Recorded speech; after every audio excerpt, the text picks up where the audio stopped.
أشهد أن لا إله إلا الله أشهد أن لا بسم الله الرحمن الرحيم الحمد لله رب العالمين السلام عليكم ورحمة الله وبركاته. Pour ce qui est de ce thème relatif aux jeûnes, de ce qui relève de l'obligatoire dans la pratique du jeûne et de ce qui relève du recommandé, je voudrais commencer par dire qu'il faut éviter de rajouter ce qui ne relève pas des textes de façon explicite, mais qui relèverait des traditions des différentes communautés musulmanes dans le monde. Et il peut même arriver que certains groupes de musulmans donnent la priorité ou bien une égale importance à des pratiques qui ne sont pas explicitement justifiées par le texte coranique ou bien le hadith, que ces groupes donnent à ces pratiques traditionnelles, communautaires, plus d'importance à ce qui relève vraiment du texte. Et comme les savants musulmans le savent et l'expliquent, pour affirmer le caractère obligatoire d'une pratique, il faut avoir un ou des textes explicites qui le justifient. C'est ce qui fait que nous devons éviter de compliquer les choses en rajoutant aux prescriptions textuelles des avis ou bien des pratiques de groupe, ou bien des pratiques traditionnelles qui n'ont pas de fondement scripturaire. Cela nous conduit à dire que ce qui relève de l'obligatoire dans la pratique du jeûne reste tout à fait simple, à l'image de l'ensemble des enseignements de l'islam. L'islam qui est la religion du juste milieu. Première obligation, c'est l'intention. Donc il s'agit de se dire en soi, dans son tréfond, que l'on veut pratiquer le culte du jeûne rien que pour obtenir l'agrément d'Allah subhanahu wa ta'ala. وَمَا أُمِرُوا إِلَّا لِيَعْبُدُوا اللَّهَ مُخْلِصِينَ لَهُ الدِّينَ. Donc l'intention est extrêmement importante et comme le dit le prophète alayhi salatu wa salam ala ali, إِنَّمَا الْأَعْمَالُ بِالنِّيَّاتِ وَإِنَّمَا لِكُلِّ امْرِئٍ مَا نَوَى. Les actions seront jugées par rapport aux intentions et chaque action aura le salaire de l'intention qui la sous-tend. Pour ce qui est de la petite divergence entre les savants consistant à dire qu'il faut renouveler l'intention en son fort intérieur chaque nuit de Ramadan ou bien qu'il suffit de l'avoir en son fort intérieur une seule fois pour tout le mois, ce n'est pas très important, peu importe que l'on fasse l'une ou l'autre. Par contre, quand on rompt le jeûne avant la fin du mois, pour une raison ou une autre, il faudra effectivement renouveler son intention. Mais cette intention, elle n'est pas formulée à haute voix. Elle doit être dans l'esprit, dans le cœur du jeûneur. L'autre prescription obligatoire du jeûne, c'est l'abstinence. L'abstinence de l'aube au crépuscule par rapport à la nourriture, à la boisson et aux choses assimilables à la boisson et à la nourriture. Abstinence par rapport aux relations sexuelles. Abstinence par rapport aussi aux écarts de langage, aux sons et images indécents, etc.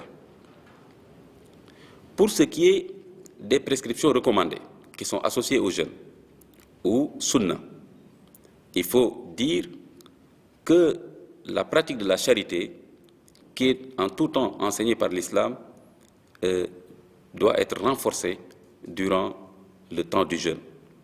Il y a beaucoup de hadiths qui le stipulent, disant que le prophète était d'ordinaire généreux, charitable, mais que durant le temps du Ramadan, il l'était encore beaucoup plus.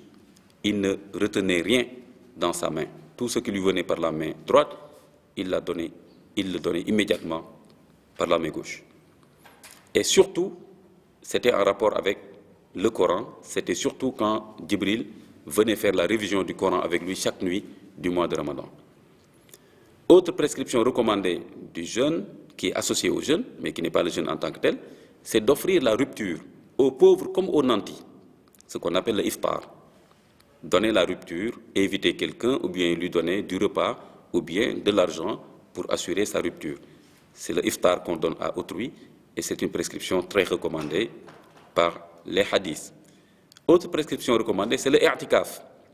C'est le fait de rester les 10 derniers jours dans une mosquée où on peut la faire, qui a les conditions où on peut se recueillir pendant 10 jours, et on reste dans la lecture du Coran, dans le zikr, dans la demande de pardon, istighfar, dans les invocations, dua, etc., etc. Les autres prescriptions recommandées, c'est aussi la umrah. Faire la umrah, le petit pèlerinage, dans le mois de Ramadan, équivaut à un pèlerinage obligatoire, comme le disent les hadiths. Autre prescription recommandée, c'est le fait de beaucoup lire le Coran, mais avec méditation, avec tadabbur, puisque le mois de Ramadan est le mois anniversaire de la descente du Coran. Shahru Ramadan allazi unzila fihi al-Qur'an. C'est pourquoi d'ailleurs beaucoup de savants et beaucoup d'anciens de la communauté musulmane qui étaient respectés pour leur savoir religieux et pour leur morale religieuse, leurs scrupules, abandonnaient toute activité à la faveur de la lecture du Coran. Et certains d'entre eux terminaient plusieurs fois la lecture complète du Coran, jour et nuit, de jour comme de nuit. Une autre prescription recommandée, c'est le fait de renforcer les actes d'adoration les 10 derniers jours, al-ashr al-awakhir, puisque le prophète, les autres jours, faisait ses activités cultuelles, mais les 10 dernières nuits, il réveillait toute la famille pour qu'elle prie, ce qui montre l'importance de cette prescription recommandée des prières nocturnes, notamment les 10 dernières nuits. Ce qui nous mène aussi à dire, on allait l'oublier, que la pratique des tarawih, le fait de faire les prières communautaires la nuit du Ramadan, après la rupture et après la prière de Isha, est aussi une prescription très très recommandée que les communautés musulmanes ont tout le temps pratiquée depuis l'aube de l'islam. Je voudrais maintenant passer à quelques réflexions sur les significations du jeûne, en rapport avec la finalité énoncée dans le verset « La'allakum tattaqoun » afin que vous atteigniez la taqwa. J'ai déjà essayé de montrer que la taqwa devait être traduite par crainte-amour, parce qu'on craint de s'éloigner de l'agrément de Dieu, mais aussi on a envie de se rapprocher de son amour.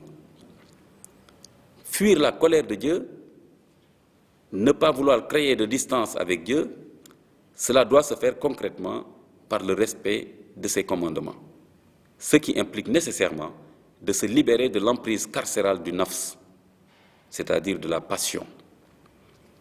Donc le jeûne est une méthode divine visant à nous donner les moyens de prendre le dessus sur nos mauvais penchants, d'où l'abstinence momentanée à l'égard du permis. Car si on peut, pendant des heures et pendant un mois, s'abstenir de ce qui d'ordinaire nous est rendu licite, cela veut dire que nous avons les moyens de dominer notre passion et de nous abstenir des interdits de Dieu toute notre vie durant, et aussi de pouvoir accomplir les commandements de notre Seigneur Allah subhanahu wa ta'ala. Donc, faire le jeûne, c'est se dire que rien ne doit m'empêcher d'être disponible pour accomplir les commandements. Parce que la vocation du croyant, c'est d'être au serviteur d'Allah subhanahu wa ta'ala, et son nafs peut l'en empêcher, il doit combattre ses mauvais penchants à cet effet. L'exemple qu'on peut donner à ce propos, c'est Iblis.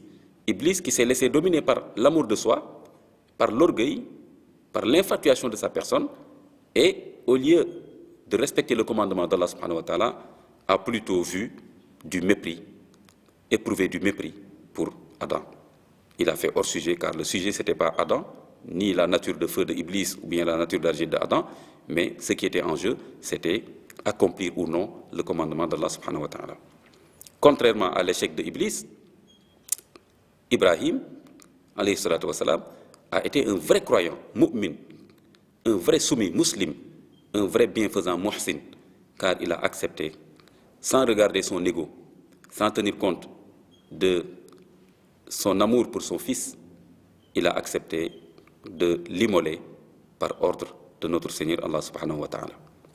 En d'autres termes, le jeûne nous donne les moyens de refuser le dictat de nos passions pour qu'on puisse se mettre en phase avec la vocation du croyant, c'est-à-dire se mettre au service d'Allah subhanahu wa ta'ala par le culte qui lui est dû, au sens strict du terme, comme la prière, le jeûne, la lecture du Coran, le pèlerinage, etc., mais aussi par la bonne action en tout temps et partout. Le fait de ne pas s'épancher librement sur la nourriture, la boisson, etc., indique la possibilité de garder à l'esprit la présence d'Allah subhanahu wa ta'ala en tout et partout. C'est pourquoi quand on a demandé au prophète alayhi salatu wassalam un enseignement succinct sur l'islam, il a simplement dit « Ittaqillah haysma kunt » crains Dieu où que tu sois. Cherche par tes propos et tes actions à te rapprocher de son agrément et éloigne-toi des propos et des actions qui peuvent te faire encourir sa colère. Cela veut dire donc que nous devons chercher à nous rapprocher d'Allah subhanahu wa ta'ala en maîtrisant nos penchants, en nous éloignant du péché, aussi bien le péché qui relève d'une faute vis-à-vis des droits de notre Seigneur Allah subhanahu wa ta'ala que des péchés qui relèvent d'une faute vis-à-vis des droits d'autrui, y compris le non-humain, même l'animal, même le végétal.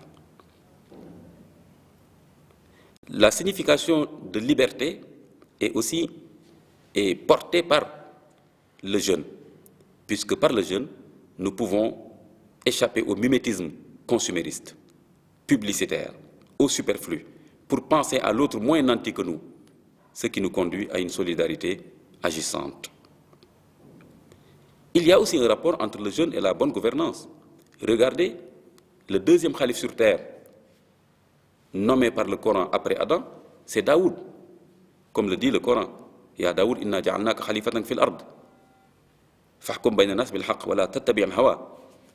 Le Coran dit à Daoud qu'il est investi du califat sur terre, qu'il devait administrer la justice de façon équitable et qu'il ne devait pas suivre sa passion, car la passion l'empêcherait d'assumer correctement la charge de calife. Et on sait par les hadiths que le prophète David, alayhi salatu wassalam, jeûnait un jour sur deux, alors qu'il avait accès à toutes sortes de nourriture en tant que roi prophète. Cela veut dire que quelqu'un qui ne sait pas se gouverner ne doit pas gouverner les autres. Et le jeûne permet à la personne de se gouverner. Nous savons aussi, et nous allons terminer par cela, que le jeûne a des vertus sanitaires éprouvées, utilisées aujourd'hui par de grandes institutions de la médecine moderne comme thérapie, mais aussi, pour ceux qui sont curieux, si vous lisez l'ouvrage d'Alexis Carrel, L'homme c'est inconnu, Al-Insan Zalik al-Majhoul, vous trouverez une dissertation très très approfondie sur l'importance du jeûne.